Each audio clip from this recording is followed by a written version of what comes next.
Si caminaras por Jerusalén en el año 19 a.C., lo que te golpearía primero no serían himnos ni sermones, sería el estruendo de la obra.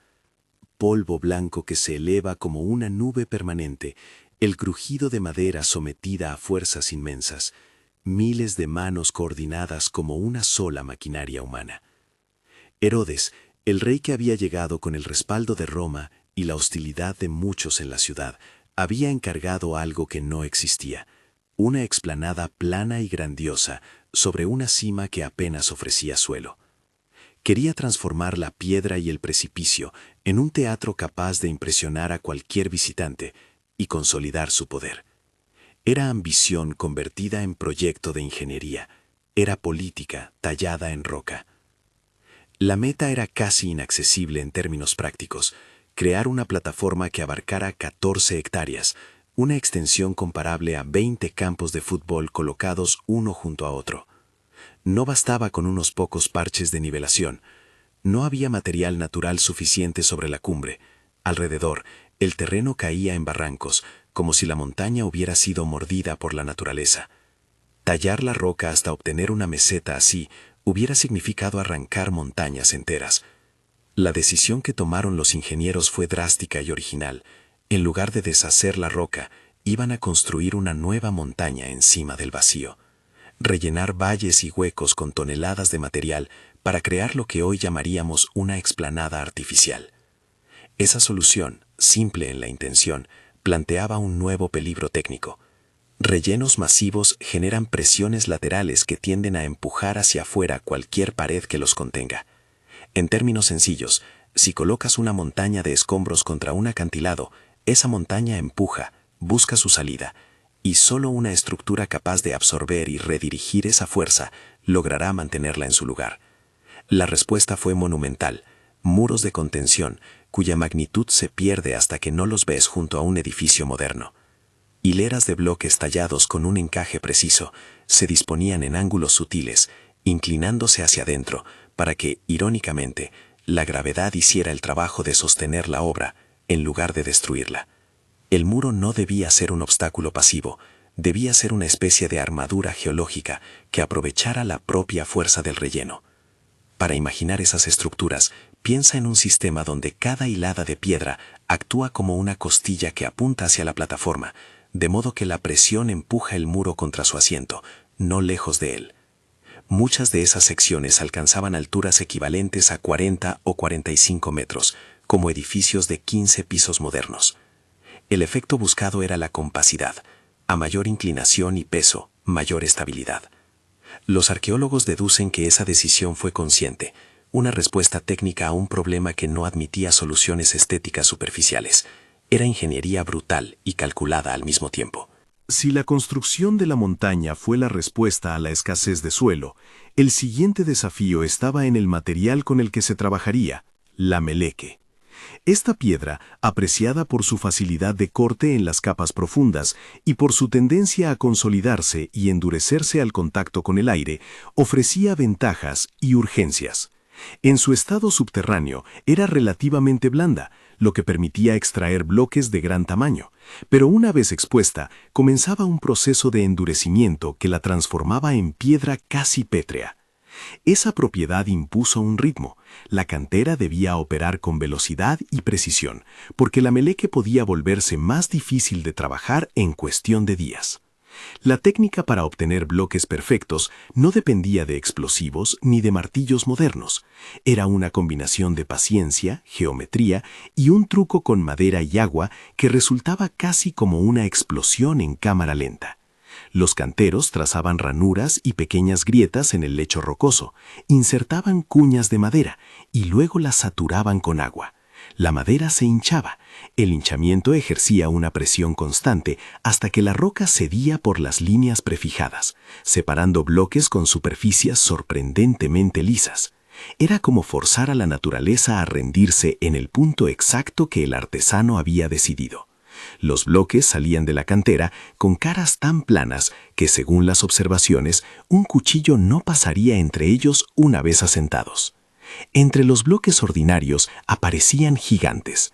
La crónica técnica y la imaginación se encuentran en la llamada piedra maestra, un bloque cuya masa se aproxima a las 500 toneladas.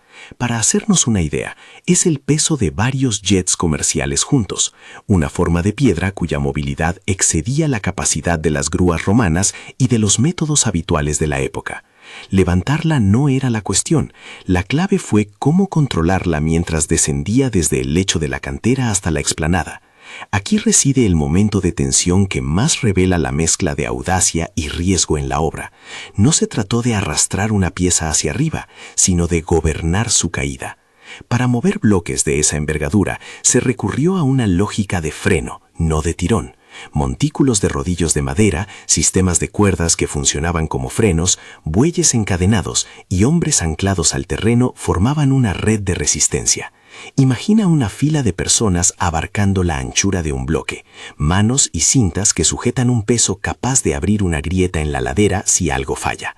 El descenso era un ballet mortal, lento y perfectamente coreografiado. Cada metro ganado en el control era una decisión entre la vida y la muerte de quienes sujetaban las cuerdas. Si el ensayo fallaba, el bloque se convertía en un tren de piedra descontrolado, arrasando todo a su paso. Por eso la operación exigía frenos redundantes, no un solo elemento que fallara, sino varias capas de seguridad humana y mecánica que permitieran corregir desviaciones y disipar energía. En muchos casos, los ingenieros transformaban la pendiente natural en una pista de control. Las superficies se recubrían con troncos, barro y otros materiales que reducían el rozamiento de forma previsible. Al mismo tiempo, se diseñaban rampas graduales que convirtieran la caída en un proceso manejable. Pero la verdadera cereza del sistema era el conocimiento de cómo la masa total y la fricción interactuaban. No era suficiente con fuerza bruta, había que entender la física del conjunto. Los tiradores de cuerdas no tiraban para vencer la inercia, actuaban para modularla, para evitar picos de velocidad que rompieran las cinchas o que provocaran vuelcos. Era en lenguaje práctico una filosofía de control. Una vez los bloques hallaban su lugar en la plataforma, el ensamblaje retomaba la búsqueda de la perfección. La decisión de no utilizar mortero en las grandes fachadas fue deliberada y por razones que hoy nos pueden sorprender. En una región con actividad sísmica, el riguroso empleo de mortero rígido hubiera convertido las estructuras en piezas frágiles frente a los sacudimientos. Sin mortero, los bloques podían deslizarse mínimamente, absorber tensión y volver a asentarse por su propio peso. El encaje se realizaba con tal precisión que las juntas apenas eran perceptibles. Las piedras trabajaban como piezas de un rompecabezas macizo. Esta técnica de apilamiento en seco, con caras talladas hasta lograr un ajuste de cuchillo, ofrecía un comportamiento dinámico que permitía a la construcción bailar con el movimiento del suelo en lugar de quebrarse. Contrastar esto con las soluciones romanas contemporáneas es ilustrativo.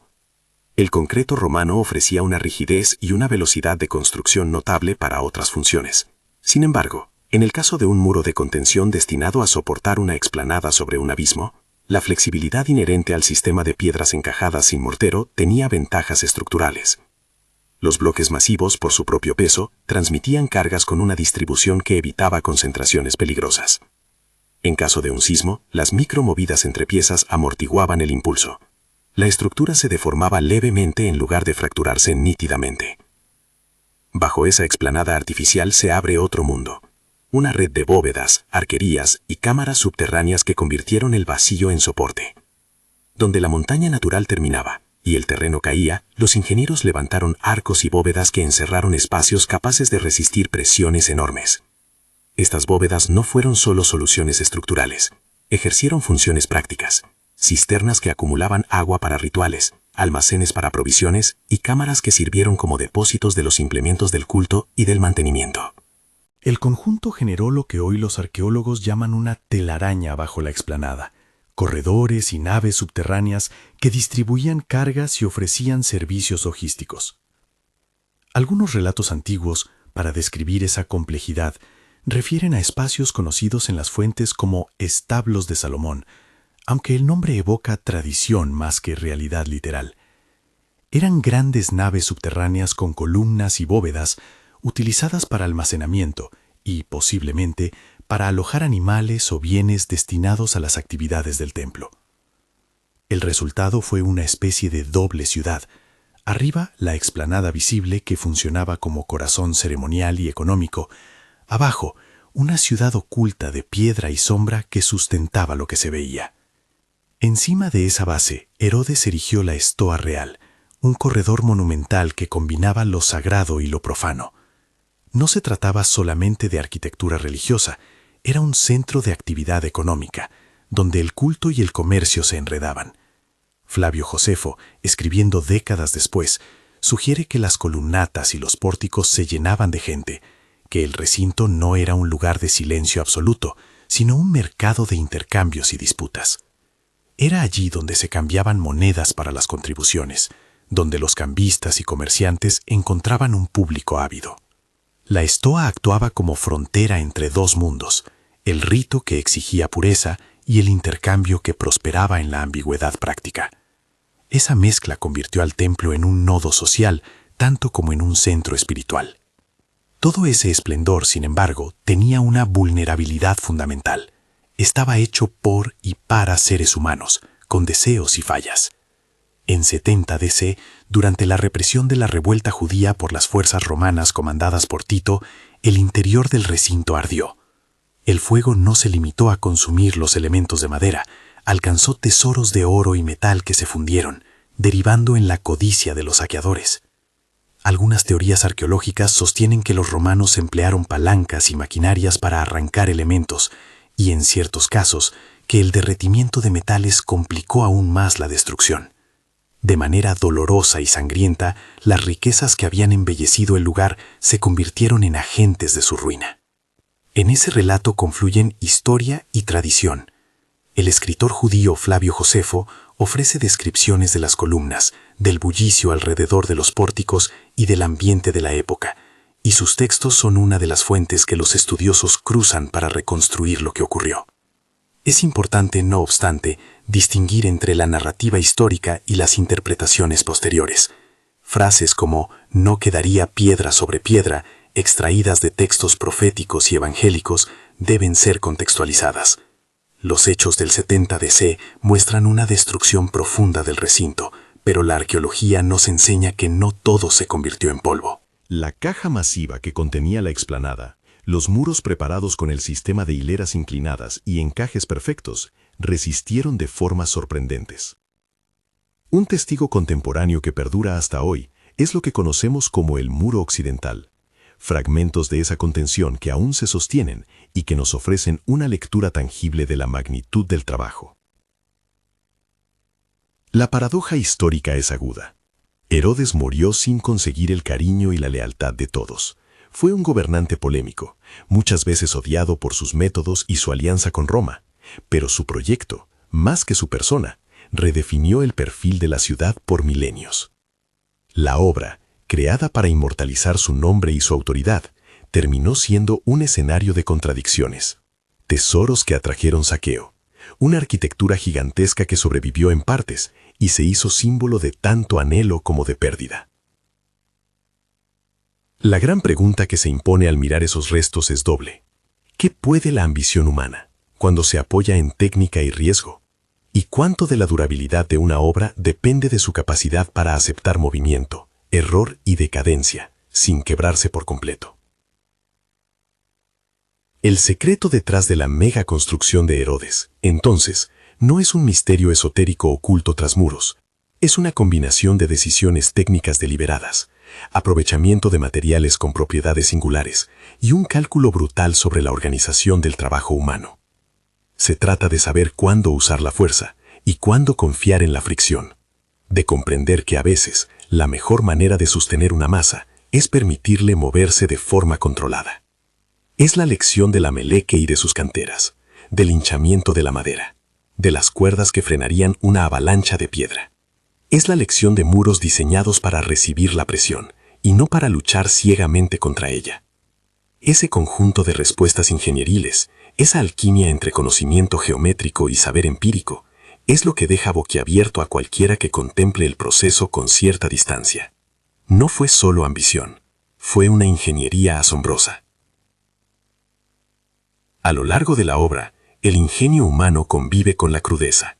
Los obreros y canteros, en su mayoría anónimos, pusieron su cuerpo en la línea de riesgo.